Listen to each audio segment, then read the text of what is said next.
She's a woman of mystery. You can dance. A woman of surprises. What are you doing here? A woman named Susan. Come on. Orion Pictures presents Desperately Seeking Susan. Susan! Susan! Susan! My God, we all thought you were dead. No, just in New Jersey. Madonna is Susan. The hottest voice in rock is now the freshest face on film. Every man is desperate to have her. One woman is desperate to be her. Everybody I know is desperate except you. I'm desperate. You? But someone is desperate to kill her. Killed? Come on. Dead? If he can figure out who she is. I'm not Susan. I don't believe it. I'm a housewife and I live in Fort Lee, New Jersey. You never stop, do you? Starring Rosanna Arquette as Roberta. You know, Garrett, between you and me, what do you really know about Roberta? She doesn't even like sex that much. It's impossible. She'll love it. You can dance. And Madonna as Susan. No more dead bodies, okay? I'll see what I can do. Bye-bye, Bruce. It was fun, huh? Maybe you were the killer. You were with this guy? Come on. I was breathing when I left. Get into the groove, boy. You got to prove your love to me. Yeah. Get up on your feet, yeah, step to the beat. Boy, what will it be? Got a quarter? Wanna play? Desperately Seeking Susan. A life so crazy it takes two women to live it.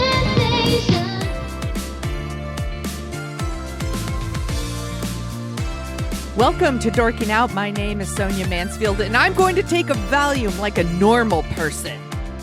Joining me is my podcasting sister from another mister and the co-host of Dorking Out, Margot D. Hello, my friend.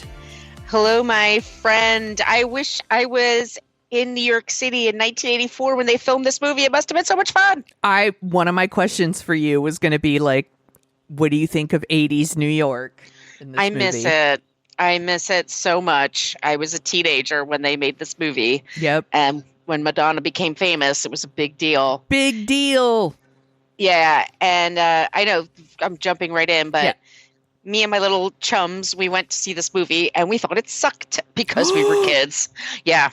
That is so interesting. If you don't know, we are dorking out about 1985's Desperately Seeking Susan. It's directed by Susan Seidelman and written by Lenore Barish. We've done Susan's movies before. She did She-Devil, which we also did an episode on. And the movie stars Rosanna Arquette, Aidan Quinn, we already mentioned Madonna, Robert Joy, Mark Blum, Laurie Metcalf. Totally forgot Laurie Metcalf was in this. Yep. A very young Will Patton, and Stephen Wright is in there. Always so funny.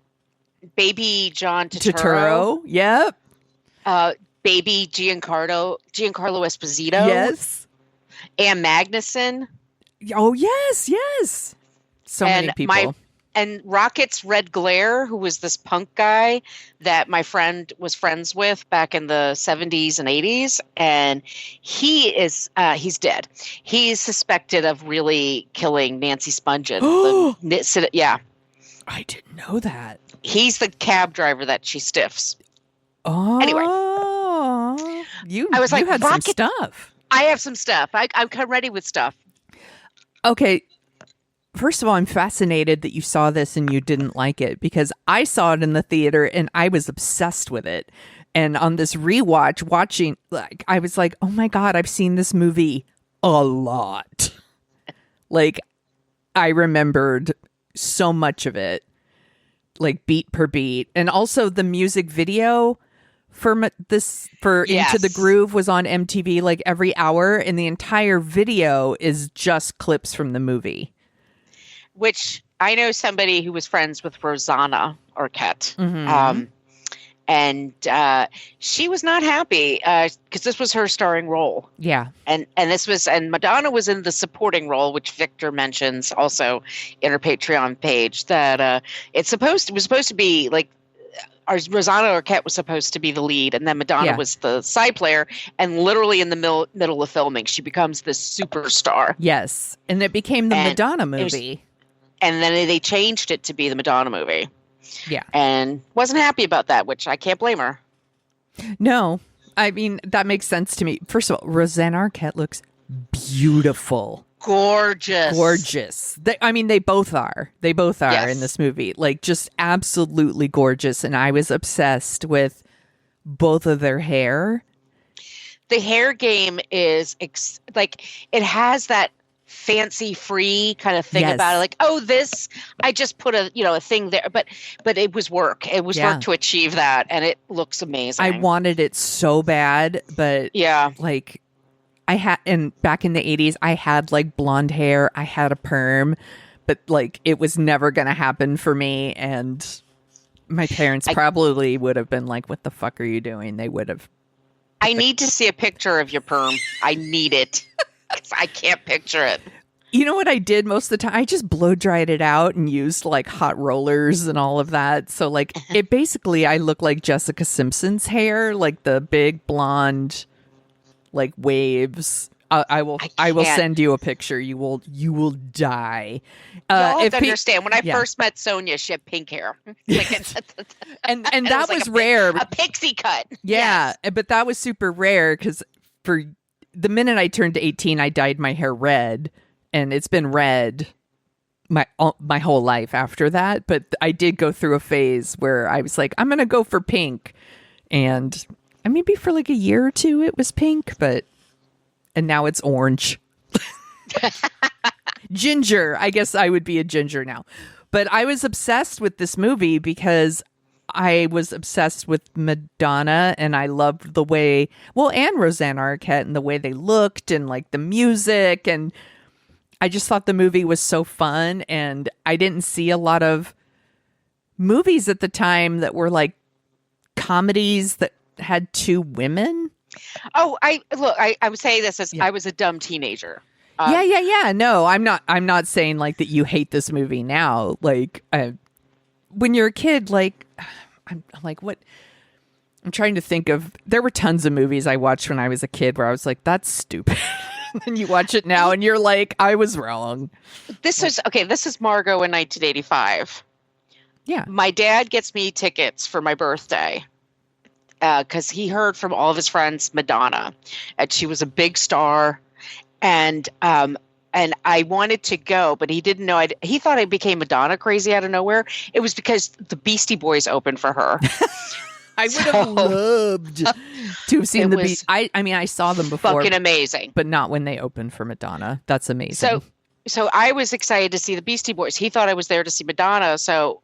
The Beastie Boys do their show. It's great. It's filthy. And then my dad, it's like, they're done. And then I'm like, all right, we can go. And Dad was like, he probably paid a lot of money. Like he went through a lot of trouble. Yeah. So I was like, he's like, come on. He goes, I thought you loved her. I'm like, no, because it was an audience full of girls who dressed just like her. Yeah. That was the rule. That was the law. And I was the one girl in a Beastie Boys t-shirt. Yeah. Okay? Well, also Margot was like kind of a rocker girl. I'm a total rock chick. Yeah. And I was a super like rap hip hop pop girl, like such a pop girly. So although I loved the Beastie Boys too, but they were more pop then, but they were underground. They had a thing called Cookie Puss. It was this record where they used So anyway, we go.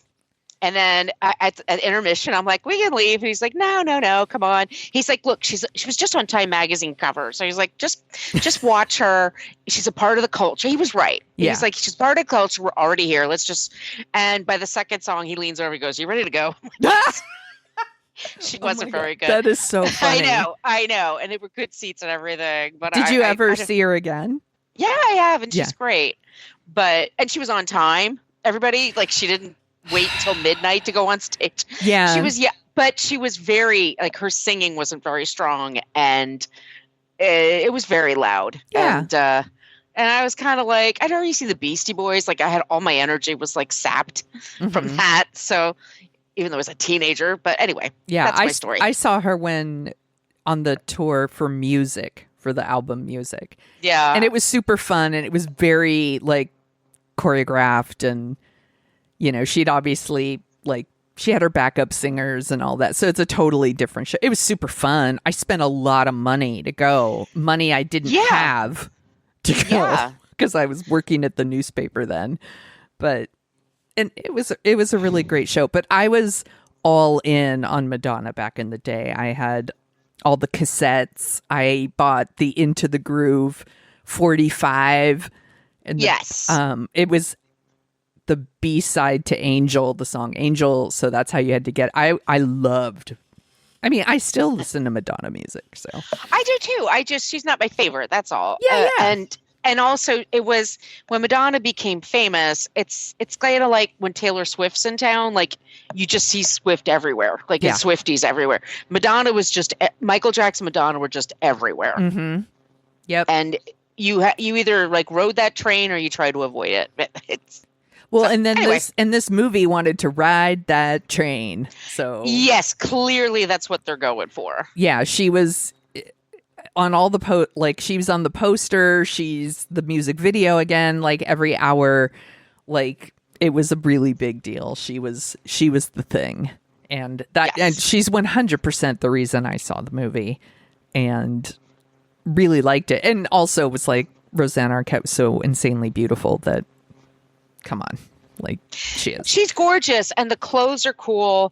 I want to be at Danceteria. I want to there's that loft that he lives in. I'm like, fuck, I miss New York. That's a New York I miss. Yeah. So let's talk about it. So Rosanna Arquette is like this very bored housewife named Roberta.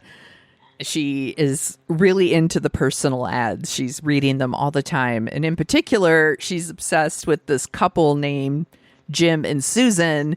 They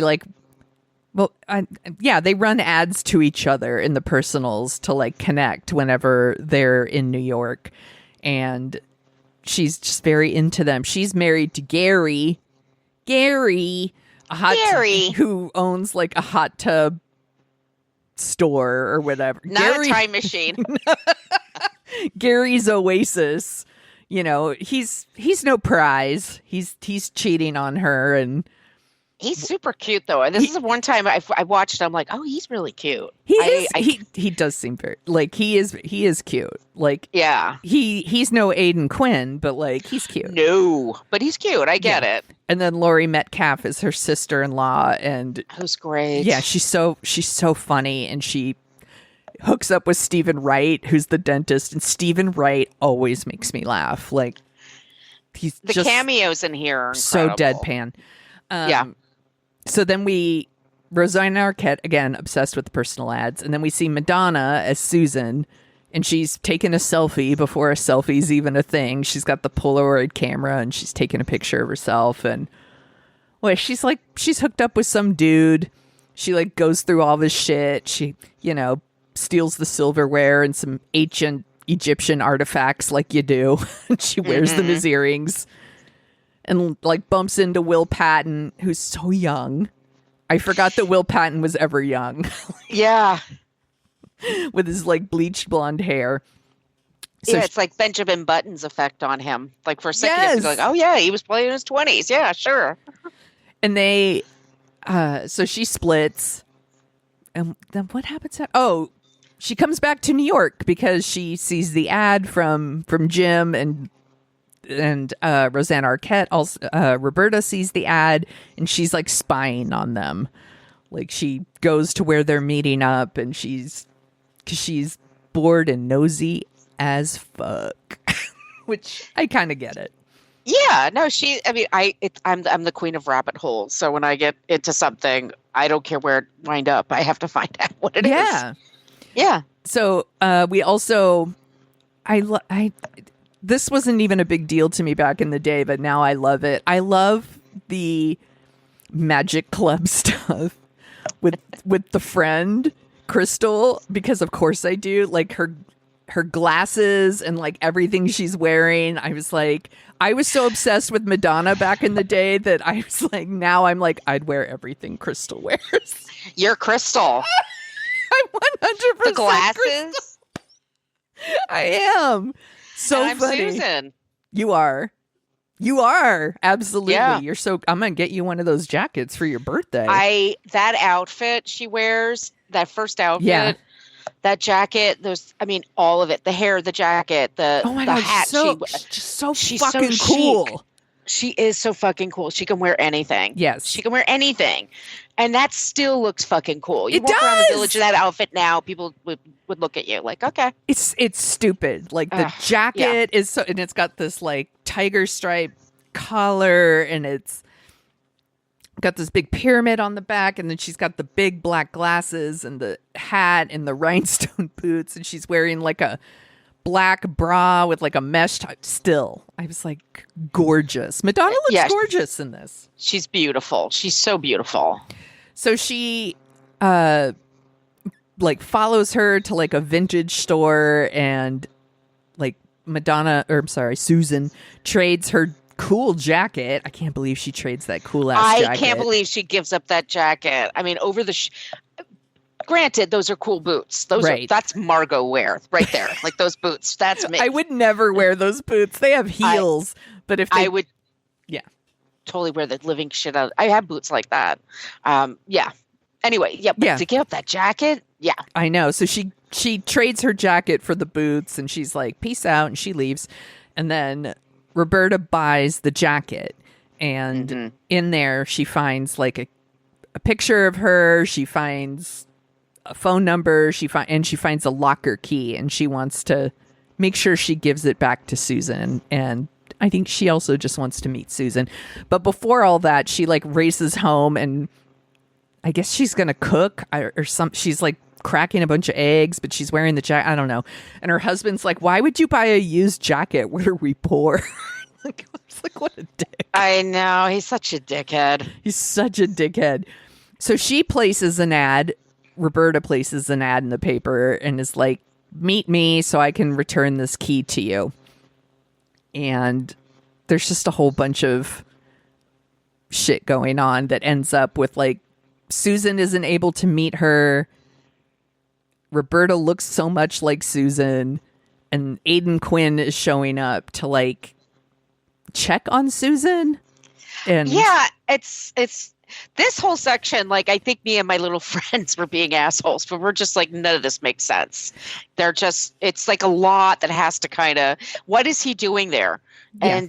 And also, I'm sorry, but we'll go right through this. So the thing that this screenplay needs help is my point. I think like me then, I didn't understand. Me and my friends talked about this, and then here I am all these years later, like, okay, there's a couple of fixes that would make sense. Because sometimes like some of the dialogue is not great.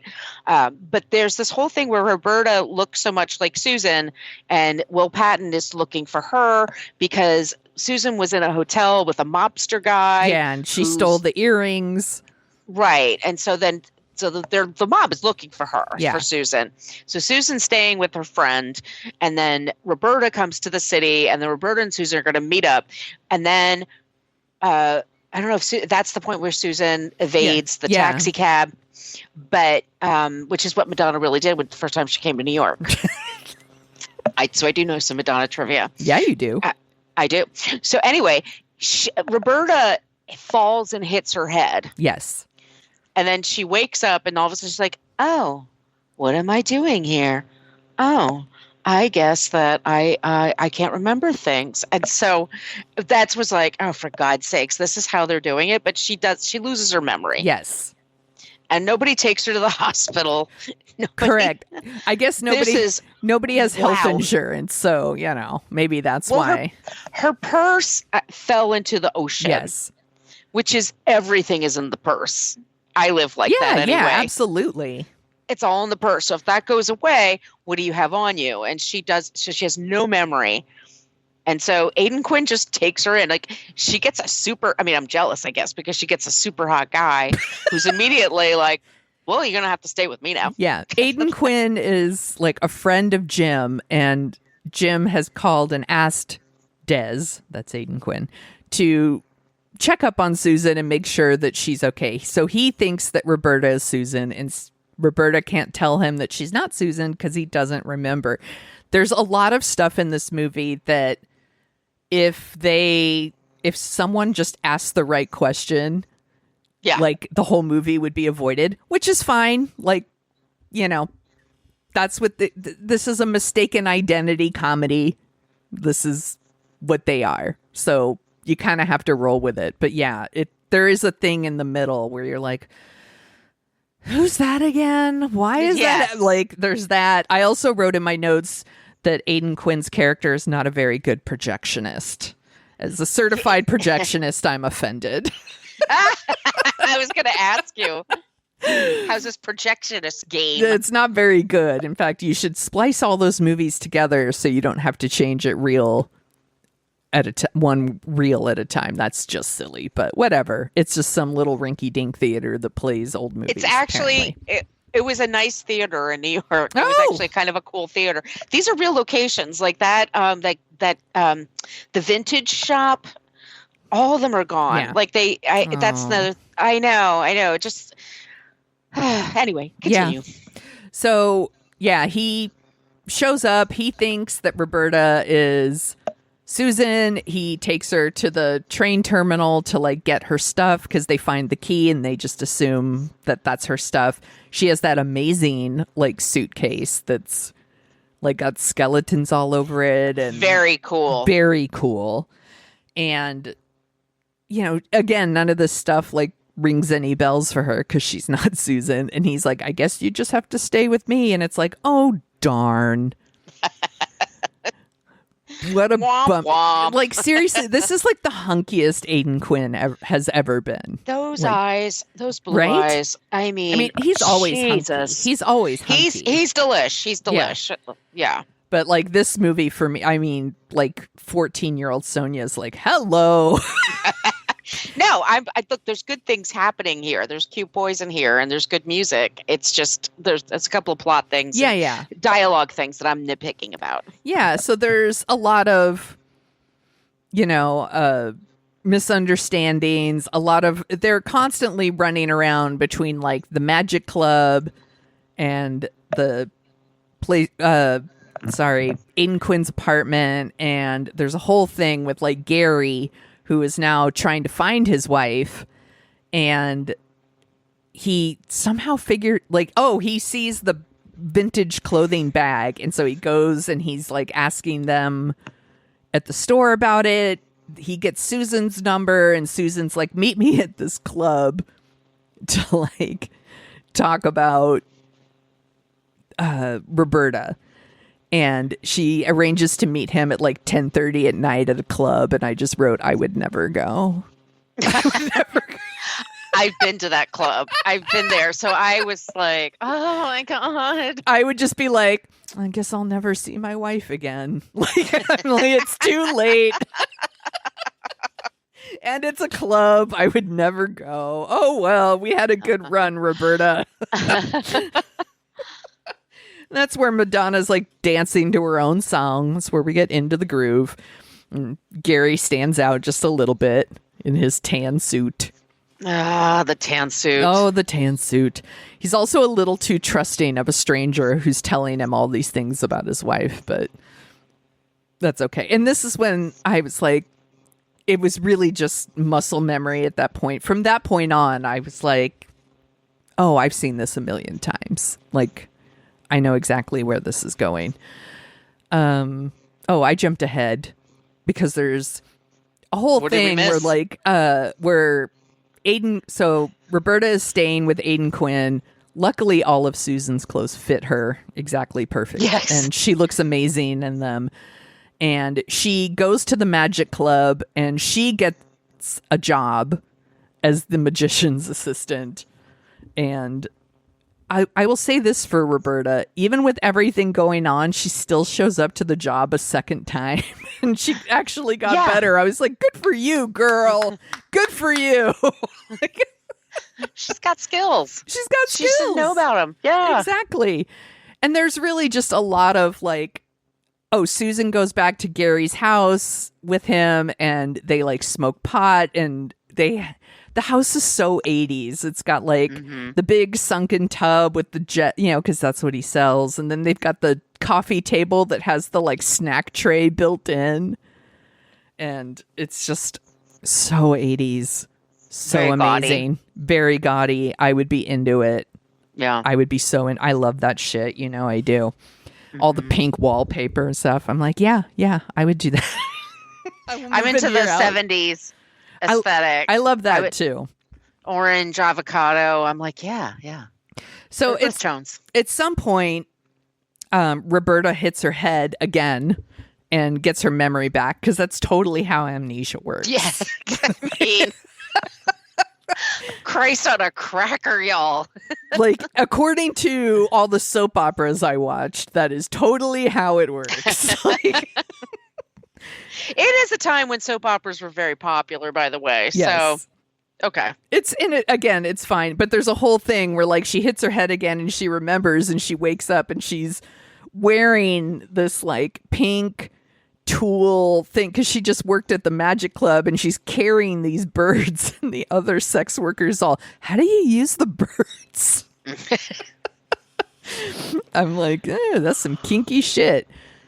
And what happens after? Oh, Susan's like, now she's fully like staying at Gary's house, and she's like living her best life. She's like swimming in the pool, eating cheese puffs, like drinking their booze, and she finds Roberta's diary, and that's when everything starts to fall into place. And I love that Susan is like, okay, I gotta go now, and she leaves, and she's wearing a pair of boxers with garters, like you do, a man's shirt, and just is like, bye, like she just peace out. She's just walking around, boxers, garters, man's shirt.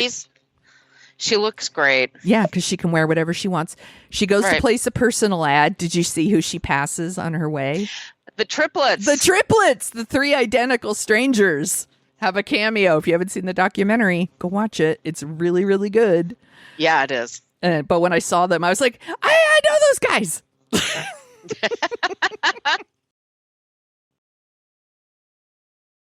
What happens that? Oh, they just basically everyone ends up at the Magic Club. Everyone goes to the Magic Club.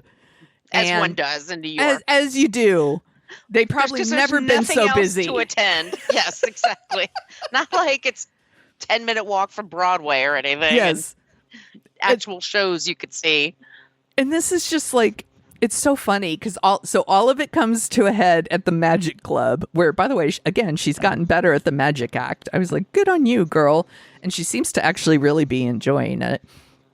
And so is Stephen Wright, by the way. He's like, this is really great. Such a deadpan. Always cracks me up. But like, then there's just like a bunch of running around and whatnot. And it really ends with like, Susan is running away from Will Patton, and Roberta hits him on the head, and they're like, this is another scene. Like, and it's like three snot-nosed teenagers. Let's just say, like, that's what we were. But Madonna like pokes her head in. She goes, "Help me!" Yeah, and she stands for like a good couple of seconds. She says, wrings her hands, and then she grabs the lightest looking bottle I've ever seen in my life. It's so because it's a prop bottle. It's like a prop bottle. Yeah. Like when she hits it, it's like that wouldn't do shit.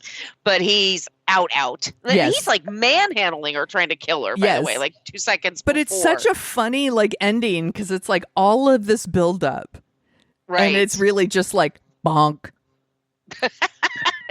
Literally with the cheapest, stupidest looking bottle, and then she's like, "Good job, stranger."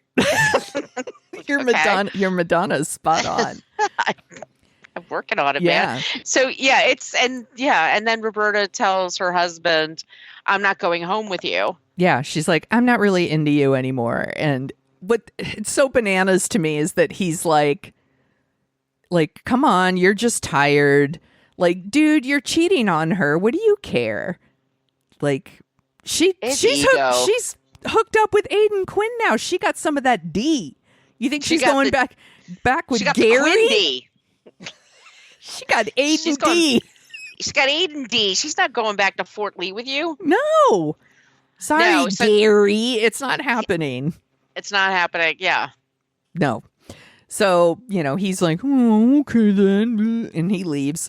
And eventually, like, Roberta just shows up at the movie theater and they kiss, and he like smashes her up against the projector and burns the film. Because again, he's not very good at his job. And he can afford to live in New York on that salary.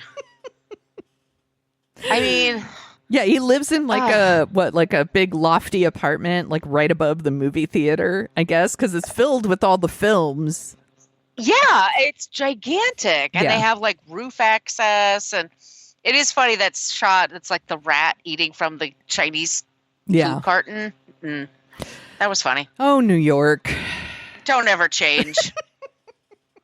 And then we get like, get into the groove. Like, and they're like, yay. Like, what a pair. Like, they returned the ancient Egyptian artifacts that you didn't remember was a thing until the very end of the movie. But let me say, like, it sounds like I didn't like the movie. I still super loved the movie and thought it was so fun. And I was so glad to rewatch it. Like, I'm into it. I like it fine. Yeah. Yeah, it's definitely captures a place and time that's gone. Yeah. And that's and it's sad that it's gone, but it's nice to be able to visit it. We also talked about the Martin Scorsese movie After Hours, and it reminds me of that. I mean, it's the same kind of locations and stuff. It's got great actors and baby parts. It's got good music. The plot doesn't make much sense. And the dialogue is, in some cases, I mean, some of it's really good, and then some of it's just. Yeah. Madonna is also, it's like her first film, so she's incandescent on one hand because she's Madonna. Yeah, she glows in the dark. On the other hand, it's not great acting. No, and she's. It feels like she's playing herself, which is fine, but like, yeah, no, she's not like. She looks like a star, I guess, but like the acting is like, yeah, it's fine. It's fine. It's like Dolly Parton is always Dolly Parton. Yes. But I do believe her when she's in Steel Magnolias. Like, that's not. Yeah, that makes sense. Yeah, I think she's just, yeah. Anyway, we're not going to shit all over Madonna. No. But I think I have a lot of nostalgia. I think I'm wearing my nostalgia glasses for sure. I think that I really loved the movie when I saw it. I still love it. Again, I think now I can look back and be like, oh my God, there's this movie that's like a weird comedy starring two women, directed by a woman, written by a woman. Right. It's like not something we see a lot nowadays. At the time, it didn't occur to me that it was like directed by and written by a woman too. At the time, I was like, oh my God, it stars two chicks. That's awesome. It is awesome. I mean, we didn't have a lot of stories. We had to really fight for that. But yeah, what am I saying? I like it fine. Yeah. I like it fine. Yeah. I watched it on the Roku channel, so I watched it with the commercials even, and I was like, "This is probably how I saw it the most." Yeah, so it's fine, and the looks are great. I think that might be my biggest obsession this time watching it was the costuming and the music of it and how New York looks in it. All of that is going to work for me now in a way that obviously it wouldn't have in 85.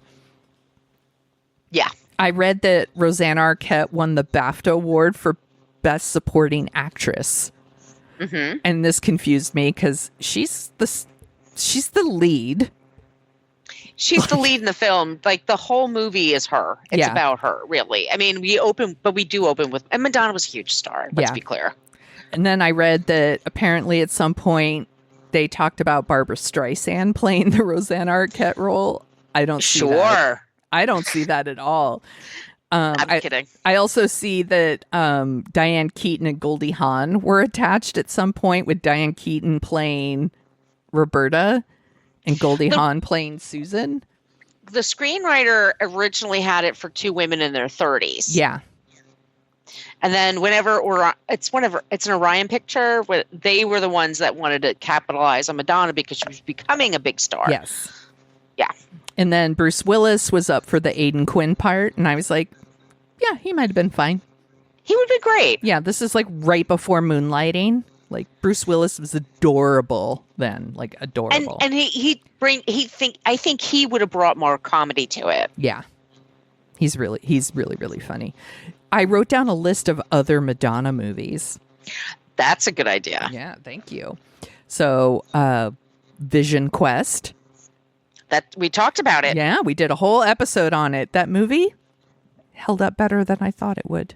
Yeah. I think we talked about it with Adam. Yes, we did. Mm-hmm. Adam Risky. Who's That Girl? Terrible movie. Not good. Not good at all. It's got Griffin Dunn in it, though, and I do love him. I love him, but it's not a her good movie. voice is a choice. Like, she's trying to do a Judy Holliday thing, but it's not. Oy. Boy, it's just going to start getting worse, y'all. Here we go. Shanghai Surprise. The Poison Pens, they were called when they made that movie. She was married to Sean Penn. Yes, did they meet on that movie? They met earlier. They met when she made the video for Material Girl. Oh, okay. And she got married in 85, and a kid I went to high school with was a guest at her wedding because he was in a movie with Sean Penn. Oh, okay. He was an actor who did a lot of Broadway. His name's Eric Gurry, and he and Sean Penn were in a movie called Bad Boys, and it's a very different movie. That movie's a bummer. It's a huge fucking bummer. It's Sean Penn and Isai Morales, and it's a real bummer of a movie. But anyway, Eric. Yeah, Shanghai Surprise was a huge flop. Flop. It was the joke that everyone made. It was like Ishtar before Ishtar. Mm-hmm. Dick Tracy. Yeah. Also, not very good. We have a lost episode about that movie, if I remember correctly. Yep, and I wonder why. I don't know why. We also did Truth or Dare. Which we both liked. Yes, we both liked. I think that documentary is very entertaining, and it's because I love the music so much. She did a thriller called Dangerous Game. Yeah, we need to do that one day. 90s thrillers. Yes, because she also did, right around the same time, Body of Evidence.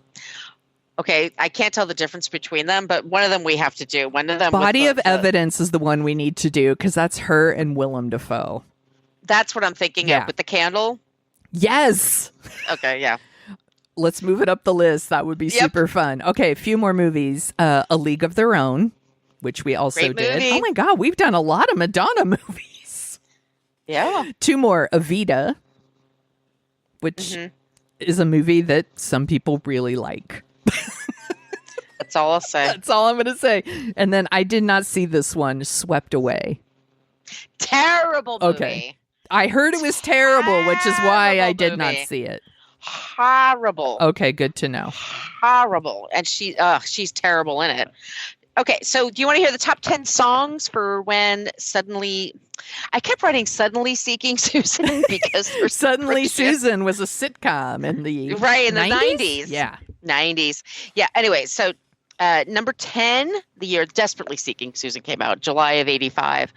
I think it was July. No, it might have been April or May. What was it?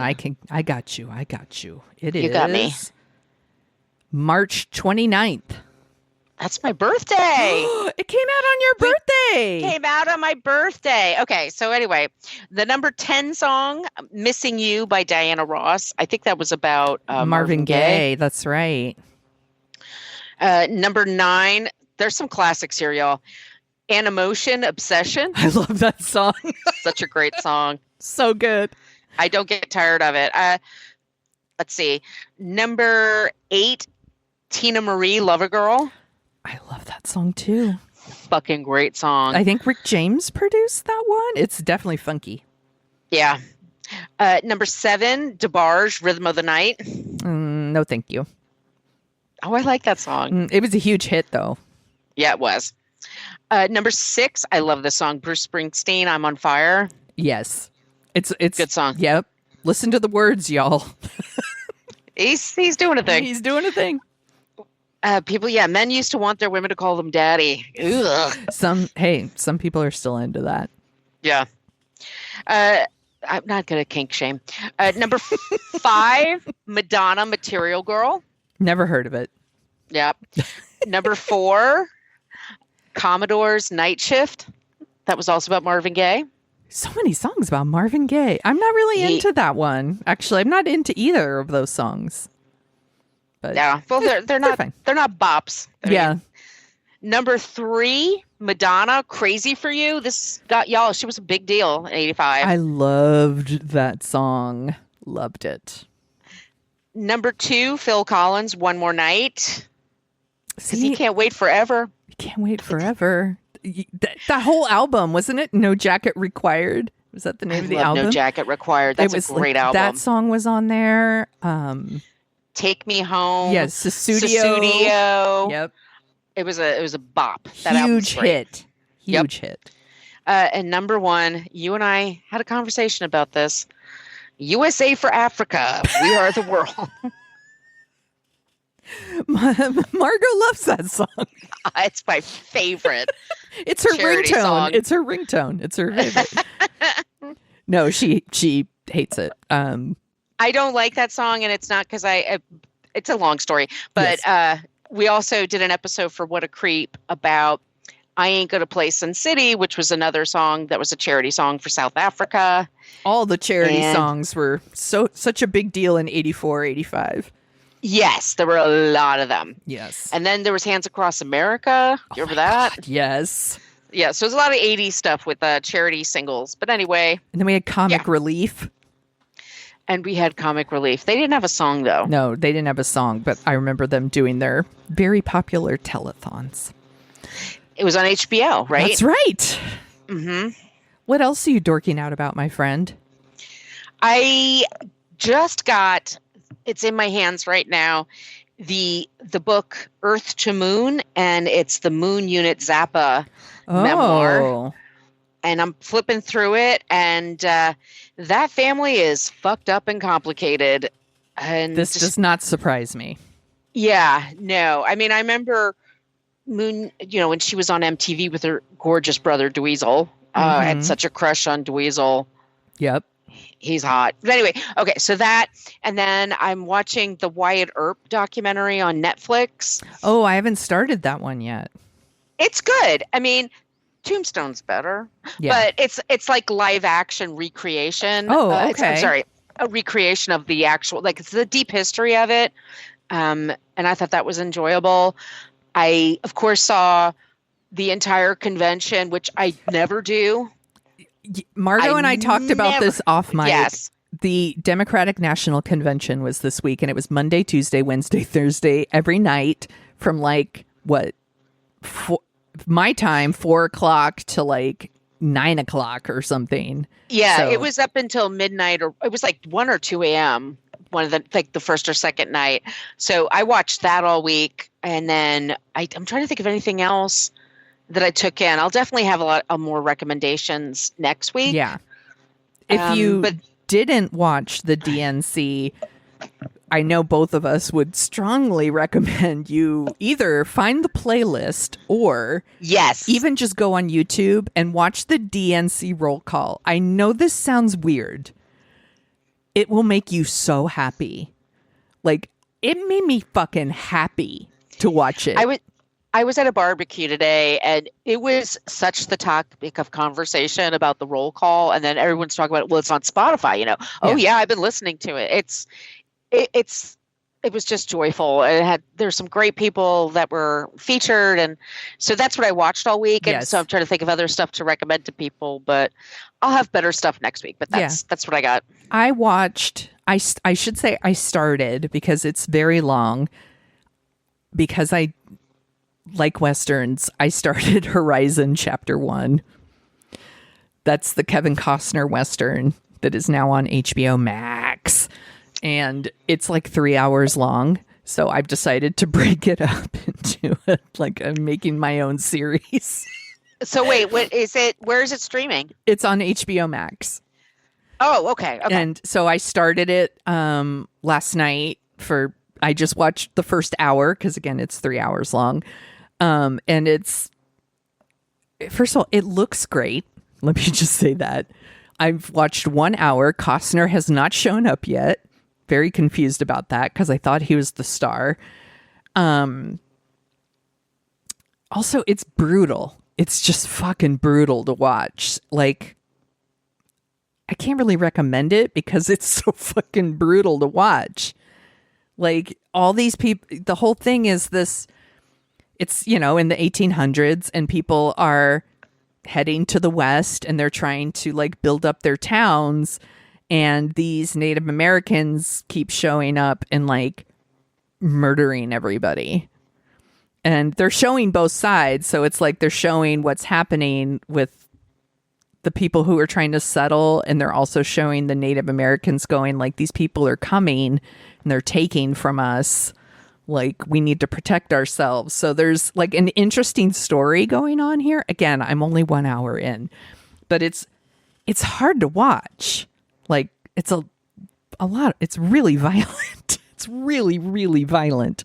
So, nah. Yeah, it's probably not for everyone.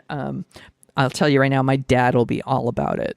Like, but I'm going to give it a shot, and I'm going to keep plugging on. And I know there's a chapter 2, which is why I didn't see it in the theater, because I was like, 3 hours, man. 3 hours. That's a lot. No.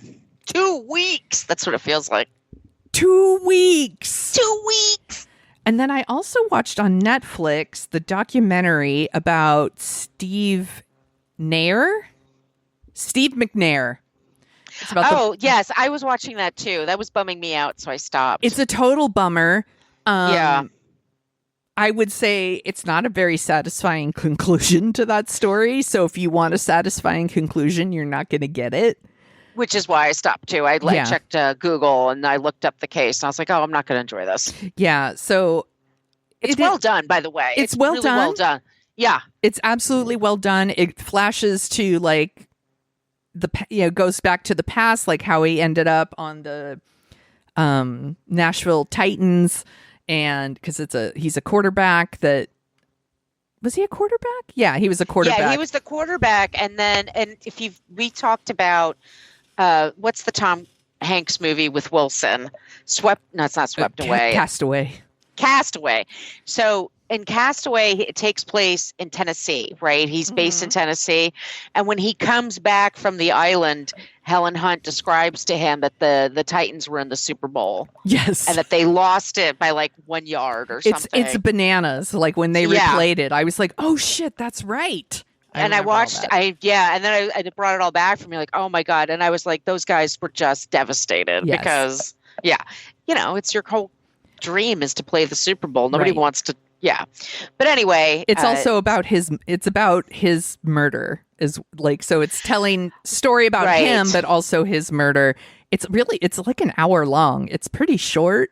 But again, it's short. It doesn't have a great conclusion. No, it starts sad, and then it just gets sadder and sadder as you go. And he's having an affair with an Iranian young lady who has mental health issues, obviously. But everybody's just they interview all these people, his coach and all these other people, and they're all just so devastated by it because they loved him. So it's just sad, right? And the conclude, you're not going to feel great when you're done. I mean, but you don't always have to be happy when you watch things. You can, but we're just saying it's intense. Yeah, I also speaking of things that are stone cold bummers. The Netflix documentary about Lacey Peterson is out, and that's really, really good. And then multiple people have texted me and asked if I'm watching the Peacock one where Scott Peterson... I think I'm going to start that tonight, yeah. I don't think I have it in me to, like, hear him out. Like, I don't want to... I'm one of those people that I 100% think he did it. And he's fucking guilty. Yeah, that's why. And I can't bring myself to even watch his documentary. Like, with him talking, I'm just like, fuck off, Also, Peacock did one about Casey Anthony that I will never watch. Like, anytime I even think of the Casey Anthony case, I start crying. It's like too upsetting. It's so upsetting. Yeah. So to answer people. And I know people in our like What a Creep group were asking. I'm not watching that one. I don't think I have it in me to do that one. Speaking of Peacock, when does Real Housewives of Salt Lake City drop their trailer this week? And it looks amazing. It looks so good. It looks so good. We need that in my veins. I know. I need that in my eyeballs. So that's coming up in September. Yeah, I can't fucking wait. The Paralympics are starting soon. Oh, yeah, that's a good one to watch, too. Yeah, the athletes have just arrived in Paris. Nice. I've been following them on Threads. Very excited for them. I will be watching some of that as well. We talked about this off mic, too, how fun it was we all watched the Olympics. And then we all moved on to the Democratic National Convention. None of us watched the Republican Convention, by the way, because boring. I loved the contrast between the roll call. Funny. That's what we were talking about at the barbecue today. It was like the Republican was like, okay, the state of Nebraska, 44 votes. Thank you. Yes. And then it's turn down for what? So good. Little John shows up and I'm like, oh, it's just not even fair. So funny. He's like, to the windows, to the walls. So funny. We were talking about how fun it was that everybody was watching something all together. And that's not something that happens very often. We get it with like the Super Bowl, or maybe we get it with the Oscars or the Tonys. Right. But like it doesn't really happen like that anymore. And for like basically a solid month, we've all been watching the same thing at the same time. And that's when social media really shines. When you can like go on and like we're all like watching shit together. And it's why I like to watch The Real Housewives in real time, because everyone's watching it in real time and we can all be on social going, she's such a cunt. Like, so fun. I love it. It's so fun. And also we're living in an era now that Bennifer 2.0. Yeah. Womp, bom, bom. I don't know. Those crazy kids couldn't figure it out. What do you think did them in? Was it her movie or the documentary? The documentary. The documentary. Because it was 2 months later they list the divorce. I feel bad for Jennifer Lopez. Even though she did show his poetry and his letters to those people, so the songwriters, that was ridiculous. That was a really bad move. And yes, she's a media whore. Mm-hmm. Yes, she's an attention whore.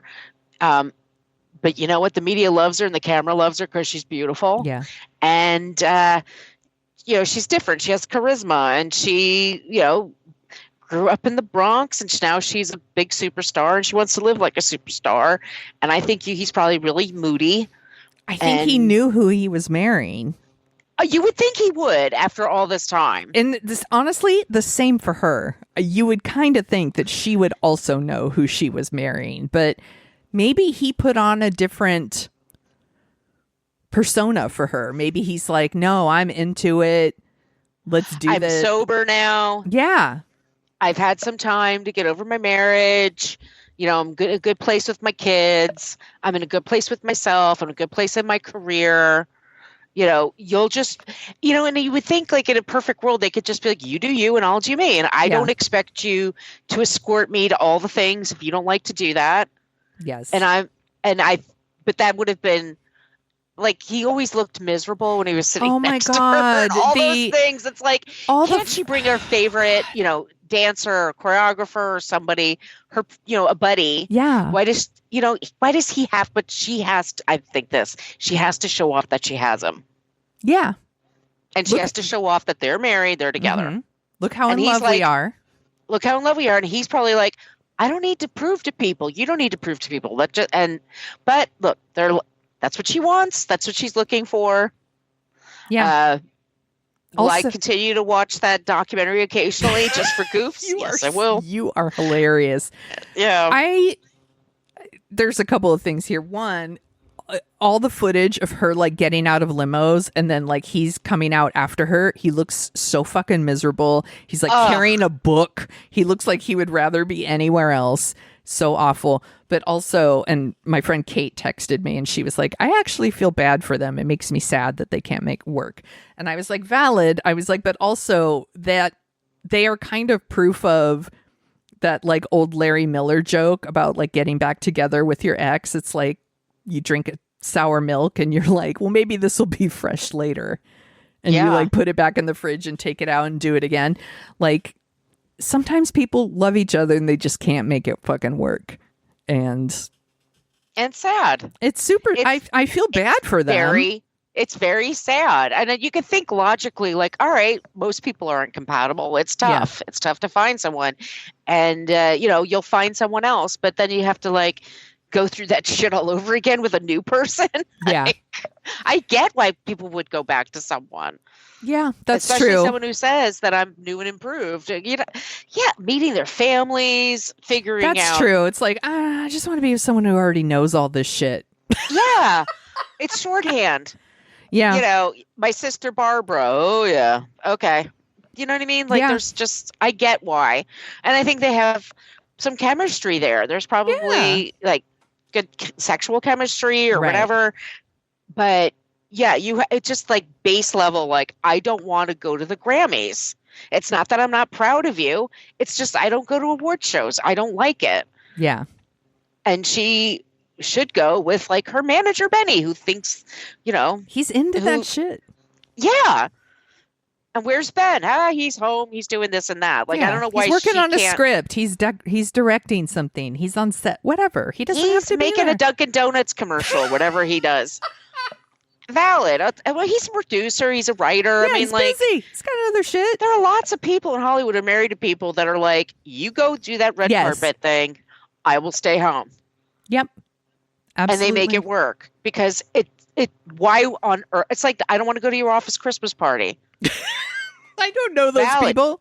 Yeah, I don't want to do that. It's boring. I'm going to be annoying to you very quickly. So just take somebody else. Yeah. Honestly, at this point in your lives, yeah. I also wonder, maybe, I don't know, that dude, he couldn't make it work with Jennifer Garner. If you can't make it work with Jennifer Garner, maybe you just can't make it work. No, and I heard stuff about him, and he's no prize. Mm-hmm. And I think, and that's J-Lo what I'm has her saying. Like, Jennifer Garner is a gem. Yeah. Like, and I believe this, absolutely. I believe that she truly, truly loved that man and would have done anything for him. And he fucking blew it. That's what I think.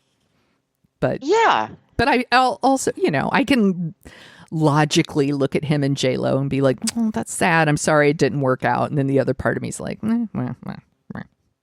they'll be fine. Oh, totally. They're going to be fine. Just so everyone can know. I mean, like, we have compassion because it sucks to break up with somebody. Yeah. And you're in their 50s. You think you got things sorted out, and turns out. Right. Well, you're still looking. You're still on your journey. I'm embarrassed for her though too, because that movie was much about like. We talked about this before, like her greatest love story never told or ever told or whatever. Like, it's such a love letter to Ben, but also it was about like, I finally truly learned to love myself, and that's how I found love again. And then it's like, and 2 months later, yeah, but she was expecting to go on a tour with that album, and I don't think the music was bad. I just don't think it was memorable. Like, there's nothing. You know what I mean? It's like pop music from the 2000s. I'm like, okay, but it's not like Waiting for Tonight or whatever her songs that are really catchy. Jenny from the Block. Like, she had some bangers, and I don't think it really had that. But I think because she just was making her concept album. Yes. But boy, that stunk. Ugh. I can't name one song from it. No. Poor J-Lo. Yeah, once again, she'll be fine. She'll be fine. Will she be married several more times? Probably. Is she our Liz Taylor? Absolutely. Oh my God, that's exactly what it is. She needs to get involved in some charity work. I think that would be good for her. Good call. You're smart. She needs to find her passion. Like, like, because Liz completely changed her life when she attached herself to AIDS. Yes. And fighting of it and supporting people who had it and raising awareness. And she's a really good ally for the gay, the LGBTQ population. I think J-Lo needs to do something similar. I think so too. Good call. And I think it'd be good for her. I think seriously for her. Like, I don't think about her image so much as I think it would be good for her. Yeah, mentally it would be good for her. She needs to start focusing on someone else. Herself taking all that fame and all that she craves, but using that like Princess Diana-ish and use it in a way that's for charity. And I think she could really like make a difference. I think so too. I think I fixed her. We should call Fixing Famous People, Sonia. Let them know you've got something to tell them. I have got a great podcast, by the way, if y'all haven't heard of it. Fixing Famous People. They're great. Absolutely. You should all listen. Margot has been a guest on there a couple of times, and you're always so great because you're a smarty. Aw. It's true. I hope J-Lo's listening. We fixed it for you. You're welcome. We did. Please leave us 5 stars wherever you listen to your podcast, J-Lo. Speaking of podcasts, we also co-host another podcast called What a Creep, where we talk about creeps of the past and the present. We're having some issues with Apple right now, not wanting to upload our most recent episodes, but so we have one about Reagan and his lack of response to the AIDS crisis, and then Margot just hosted one about Sun City. Yes. So it's a resort in South Africa, and it was the subject of a charity song. Yes. I Ain't Gonna Play Sun City with Steven Van Zandt and a whole slew of people, and it was a really cool record. And we just talk about the history of racism in South Africa. No big deal. No big deal. We cover it in like you could write a paper from it. It's like 50 minutes where we just cover racism. Bing, bang, boom. No problem. And it's another thing that we totally solved. Yes. No, you did an awesome job. I learned so much from that episode. Oh, good. I'm glad you enjoyed it. Yeah, it was. So try different apps for podcasting, by the way, all of you. Yeah, I mean, this one is still hopefully uploading to Apple and we're not going to have a problem. But yeah, our last 2 episodes of What a Creep are missing from Apple right now. So go to Spotify or wherever you listen. They're there. If you can sign up for it on Patreon, you can sign up, look up What a Creep Podcast. You can sign up for free. Yes. And I put the episode there. The 2 episodes are there. So yeah, we're giving you options, y'all. Yes. And you are always promoting Dorking Out on our Patreon too. She includes links to all the trailers and funny clips about the movies we're talking about. So absolutely go there and sign up. And we do bonus episodes where you can actually see us. So yeah. And we talk about a lot about what we talk about under What Else Are You Dorking Out About, my friend? So do that. Yeah. Yeah, there you go. If you want to, I know what I was going to say. Sorry, I lost my train of thought there. You can email us at dorkingoutshow@gmail.com. Send us your address and Margot will send you some stickers wherever you are on the planet of Earth. She will do it. She is very, very nice that way. You can also, again, follow us on all the channels at Dorking Out Show. We're on Twitter, Threads, Facebook, Instagram. I'm trying to be more active on Threads and Instagram and stuff because y'all seem to like reaching out through there. So do that. My friend, where can people find you? You can find me on Threads at Brooklyn Fit Chick. Please follow me there. Also, that's where I am for Instagram. I'm at Brooklyn Margot for TikTok. I have a couple of clips there from Suddenly Seeking Susan. I keep doing that. Desperately Seeking Susan. I post also for my other shows. And then I'm at Brooklyn Margot for Twitter until that. I'm just going to stay with it until it crashes. Yeah, I'm kind of just watching the dumpster fire. Yeah. Fuck Elon Musk, by the way. Yeah, he sucks. We did a whole episode on that guy. His daughter Vivian is on Threads and she's killing it. Ooh, I'm going to go follow her. That's a good call. Look for her, y'all. She's doing the Lord's work there. I will check that out. You can find me at thesoniashow.com and The Sonia Show on Twitter and Instagram and Threads and Facebook and Instagram and TikTok. We're both on the TikTok. So go check that out. My friend, thank you for talking about Suddenly